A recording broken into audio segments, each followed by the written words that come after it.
Salut tout le monde, j'espère que vous allez bien. On se retrouve aujourd'hui dans un nouveau point lecture où j'ai quand même 6 livres à vous présenter parce que j'essaie de rattraper mon retard. Donc j'en ai 6 pour ce coup-ci à vous présenter. Et on va y aller maintenant, hein, voilà. Le temps que je brode, le temps d'attraper le roman. Le premier livre dont je vais vous parler, il s'agit de Comment papa est devenu danseuse étoile de Gavin Clément Ruiz. Voilà. Je dois avouer que j'avais craqué sur ce roman par rapport à sa couverture et au titre, c'est tout. Voilà. Donc là on suit l'histoire d'une famille, donc un papa, une maman et deux enfants. Une ado de 16 ans il me semble et un autre qui a 13 ou 14 ans. Donc le papa s'appelle Lucien. Lucien est au chômage depuis quelques temps et depuis il fait le cachalot échoué sur le canapé, hein, c'est pas moi qui le dis, c'est sa famille.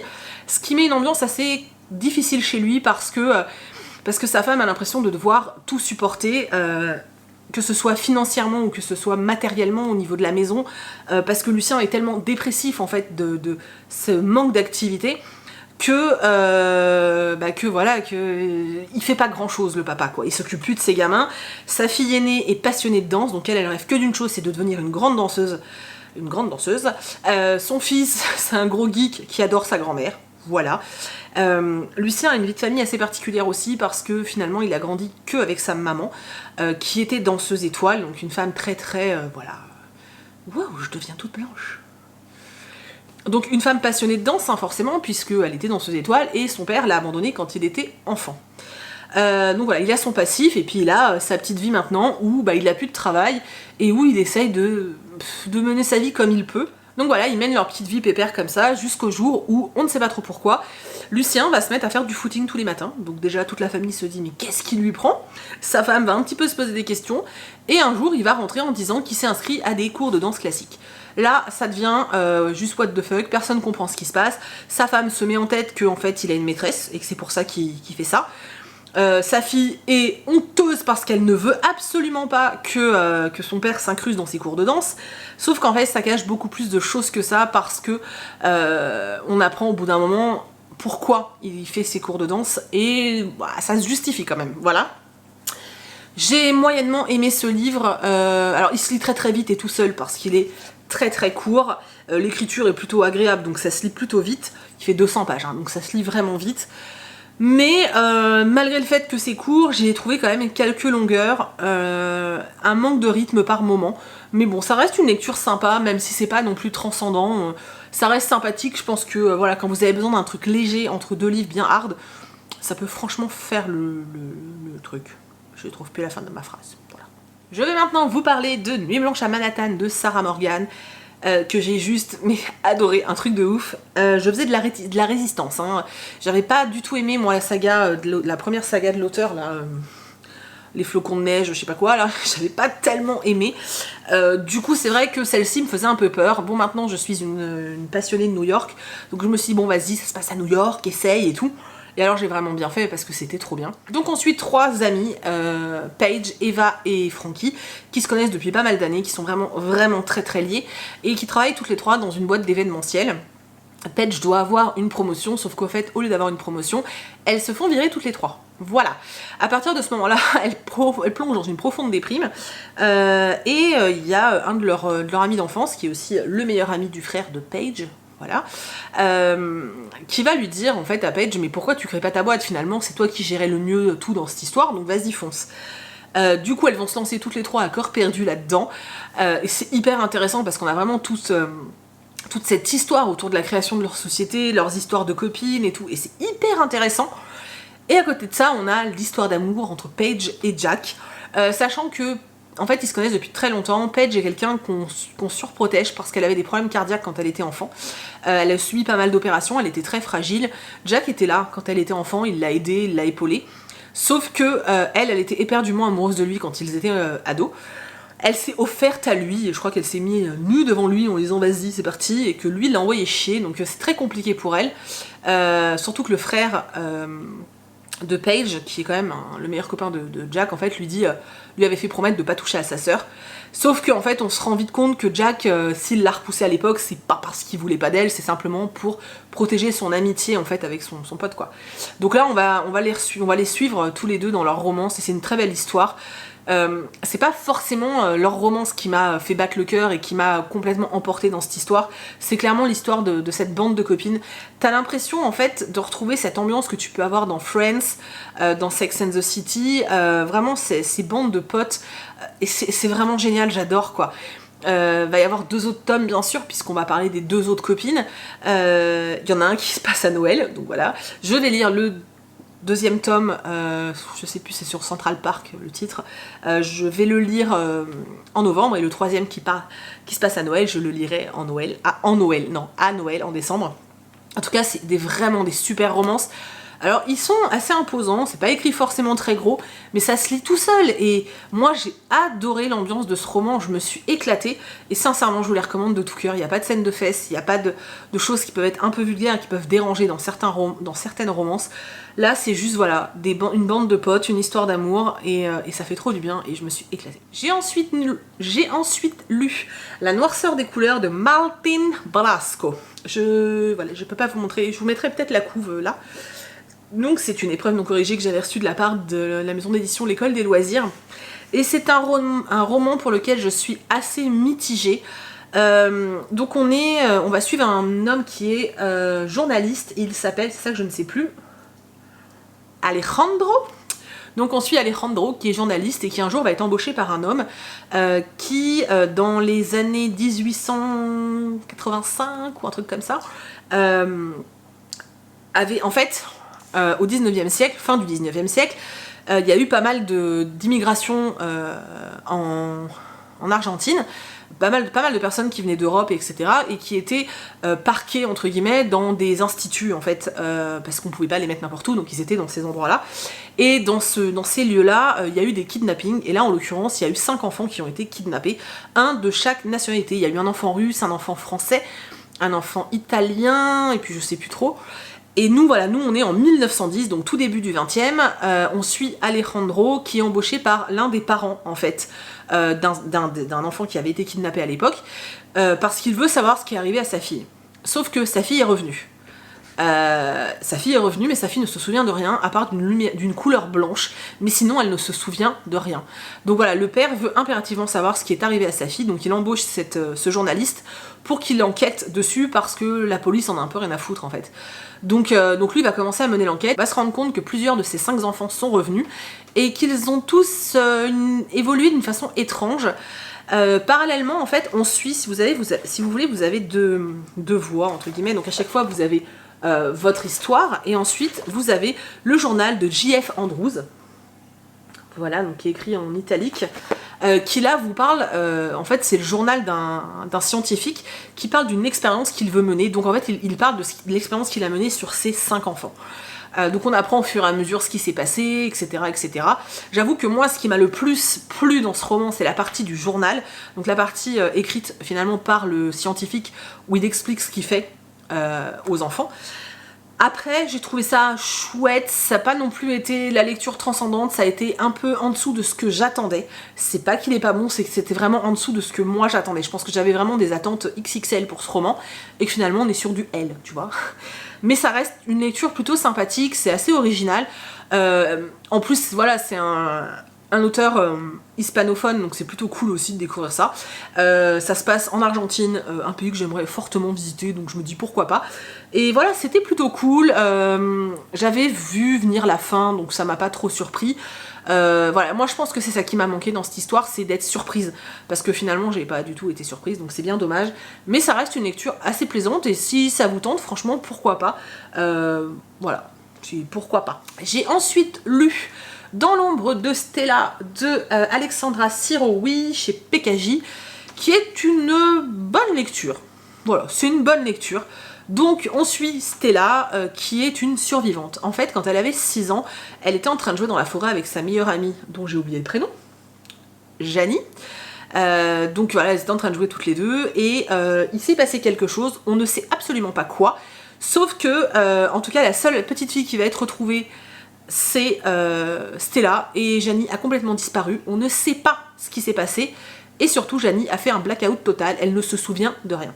Nous on les retrouve 10 ans plus tard, elle a grandi forcément, elle a son groupe de potes, etc., etc. Et en fait, elle vit quand même dans cette histoire parce que dans le village où elle vit, personne n'a oublié ça, parce qu'on ne sait toujours pas ce qui est arrivé à cette petite fille. Y en a qui ont du mal à croire que Stella ait réellement tout oublié. Et voilà, c'est assez compliqué. Ils ont fait un peu de cette histoire, si vous voulez, ouais, c'est devenu un peu la légende urbaine, si vous voulez, du bled où ils vivent. Ils organisent tous les ans une fête qu'ils font dans les cimetières à une date précise, une fête un peu glauque, qui a un peu un rapport avec cette histoire. Et lors de cette fête, Stella va trouver un cadavre, elle va être persuadée que c'est Janie, sauf qu'en fait c'est pas elle.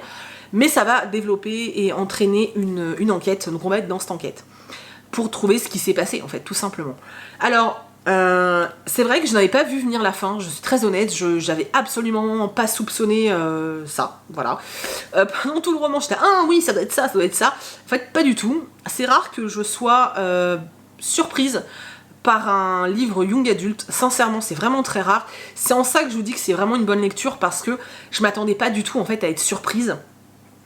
Maintenant, il y a quand même quelques longueurs, il y a le côté young adulte qui parfois était un peu pesant, mais on reste quand même dans ce truc, dans cette enquête, qui est pas assez poussée au niveau enquête policière. Si vous cherchez un truc un peu thriller, un peu roman policier, c'est pas vraiment ça. Il y a une enquête, mais finalement l'enquête elle est plus menée par Stella que par la police, quoi. Et voilà, la fin peut être surprenante. Moi, vu que j'avais pas d'attente et qu'en fait, contrairement à souvent, je n'ai absolument pas cherché à savoir. De temps en temps, j'avais des petites idées qui venaient, mais j'étais pas en train de me creuser la tête pour savoir qui avait fait quoi et pourquoi et comment. Voilà. Maintenant, il y a un personnage dans ce livre qui est insupportable. C'est la meilleure amie de Stella, qui est... franchement, ce personnage, la façon dont il est créé est tellement peu crédible que j'ai trouvé ça... elle m'a insupportée. Sincèrement, le récit aurait été bien plus riche sans elle. Elle est décrite comme une pain-bêche, comme une bimbo, comme quelqu'un qui ne pense qu'au cul alors qu'elle a 16 ans. C'est insupportable. Franchement, j'ai trouvé ce personnage insupportable. Elle a une emprise en plus sur Stella qui est ridicule. Et elle m'a un peu gonflée, je dois être honnête. Mais le reste du roman est plutôt pas mal. Ouais, c'est plutôt pas mal. Après, c'est pas extraordinaire, mais franchement, c'est plutôt pas mal. Donc, si vous avez envie de tenter le coup, pourquoi pas, parce que je pense que ça peut plaire vraiment à pas mal de monde. C'est assez cool, en fait. Voilà. Et j'ai gardé les deux meilleurs pour la fin. Alors, on va commencer par le moins bien des deux meilleurs. Voilà, mais il est quand même super bon. Donc, j'ai lu La magie de Paris d'Olivier Gay. En fait, je les ai reçus le samedi matin et j'ai enchaîné samedi avec celui-là et le dimanche avec celui qui arrive après. Vous savez que j'aime beaucoup, beaucoup, beaucoup la plume d'Olivier Gay, en tout cas en jeunesse, parce que j'ai pas encore tenté en fantasy, mais en jeunesse, j'adore ce qu'il écrit. J'ai adoré Le Noir et ma couleur, parce qu'il a une plume qui est super moderne, et qui se prend pas la tête. Je sais pas trop comment expliquer ça, mais j'aime vraiment beaucoup. Et c'est vrai que j'avais beaucoup d'attentes sur ce roman, et moi j'ai adoré. Alors oui, c'est un tome 1, oui, c'est introductif, mais c'était trop cool. Donc là, on suit une jeune fille qui s'appelle Chloé.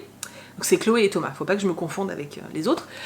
On suit Chloé, qui est une fille qui fait plus d'1m80, qui a pu en tout cas être très complexée par sa taille, parce que voilà, c'est pas très féminin tout ça. Elle fait de l'escrime, elle est vraiment très douée dans ce qu'elle fait. Elle devrait faire ça de façon professionnelle. Un soir, elle va à l'entraînement, sauf qu'au moment où elle est en train de grimper à la corde, parce que c'est bon pour les poignets, elle entend quelqu'un arriver, donc Thomas et quelqu'un d'autre. Et en fait, elle reste accrochée parce qu'elle veut pas descendre. Et là, elle assiste à un truc de psychopathe. Ils sont en train de se battre. Thomas prend le fleuret de Chloé, commence à se défendre. Enfin, un truc de fou.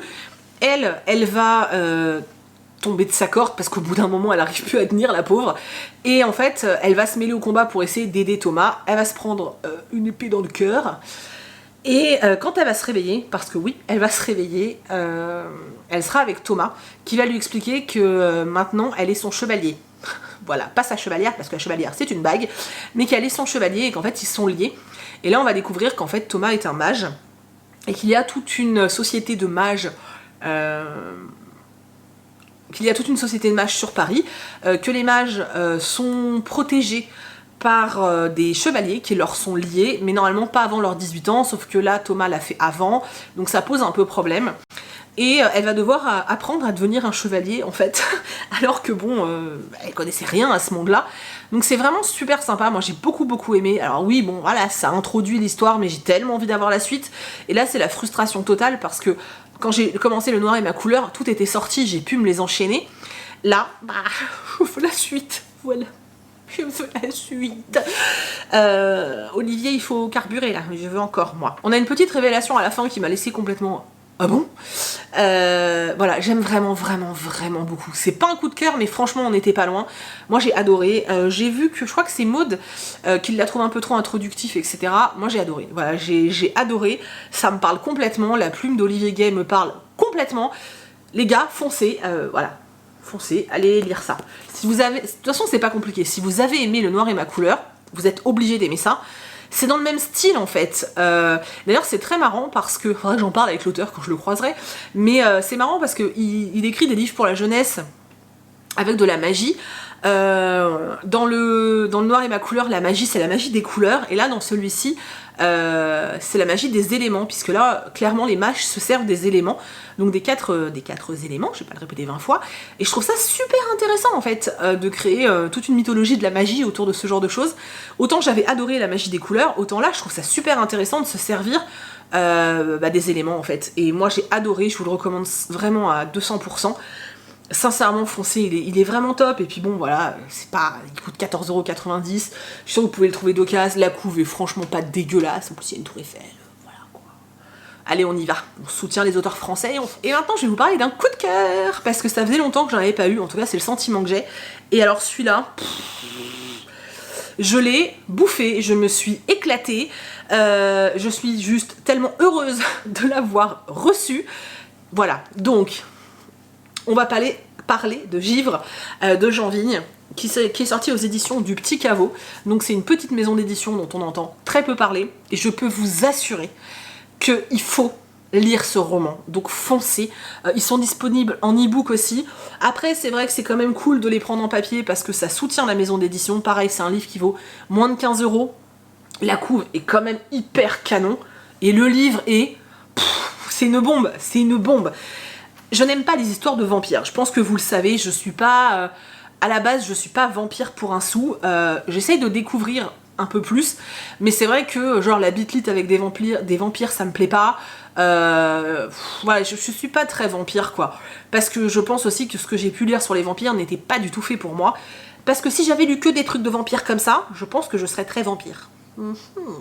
Donc, vous avez compris que c'est une histoire de vampires. On va suivre un groupe de flics en fait, principalement cette jeune femme. On va suivre donc Ange Bernier, à qui on confie en fait une enquête dans les sous-sols de Paris, enfin dans le métro, etc. Pour enquêter sur des meurtres bien gore et bien dégueulasses. Quand elle arrive dans les sous-sols de Paris, elle se rend vite compte qu'en fait il y a un truc vraiment pas très clair là-dedans, que c'est une vraie boucherie. Ils sont plusieurs en fait à inspecter différents morceaux du tunnel, et il y a un de ses collègues d'ailleurs qui va en faire les frais, hein, voilà. C'est du vampire sanglant, c'est du vampire méchant. Putain, c'était génial. En plus, c'est des petites histoires qui font une centaine de pages, puisque là on a 2 tomes, j'essaie de trouver la moitié. Donc là on a 2 tomes, voilà.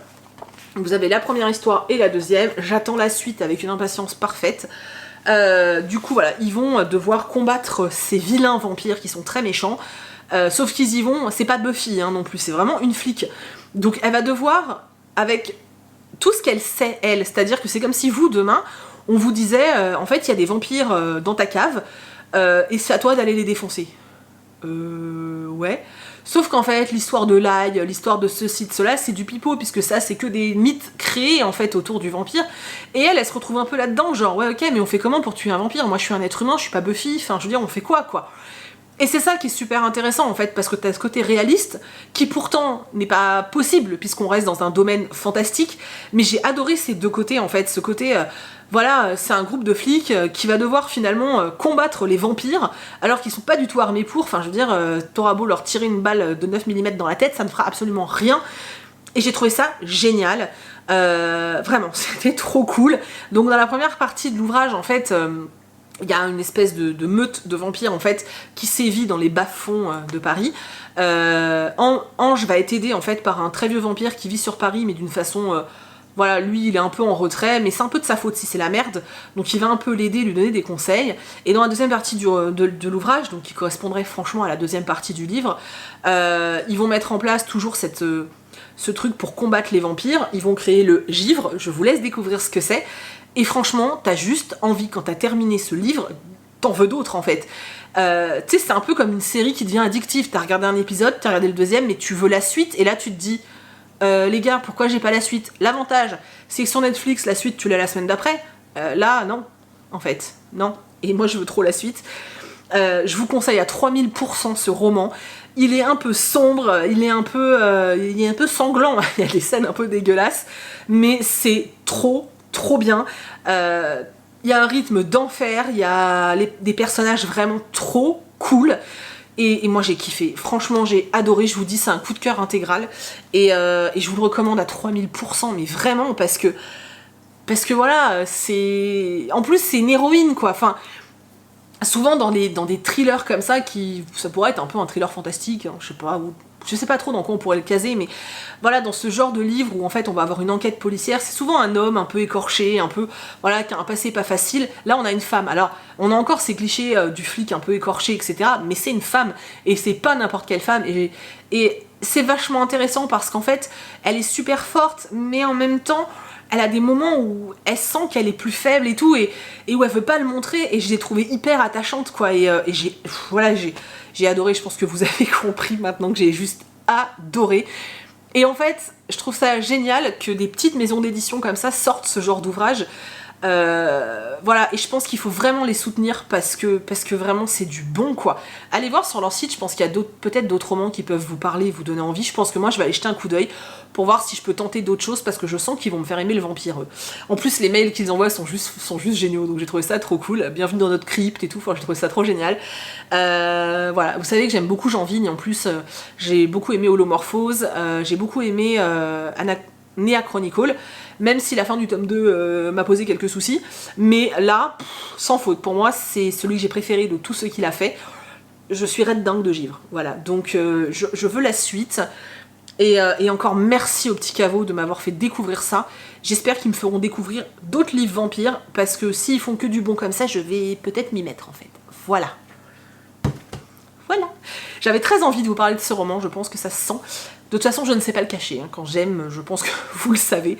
J'espère que la vidéo vous a plu. Je vous remercie si vous êtes restés jusqu'au bout, parce qu'elle est un peu plus longue que d'habitude. N'hésitez pas à me dire dans les commentaires quelles sont les dernières lectures qui ont fait BAM dans votre cœur, un peu comme Givre a fait pour moi, parce que vraiment... vraiment, c'était trop de la bombe. Sincèrement, si vous devez retenir 2 livres de cette vidéo, c'est ceux-là. Voilà.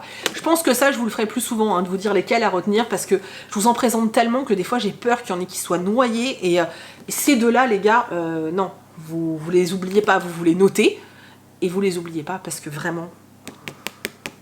Et encore plus celui-là, parce que petite maison d'édition, et il faut les soutenir.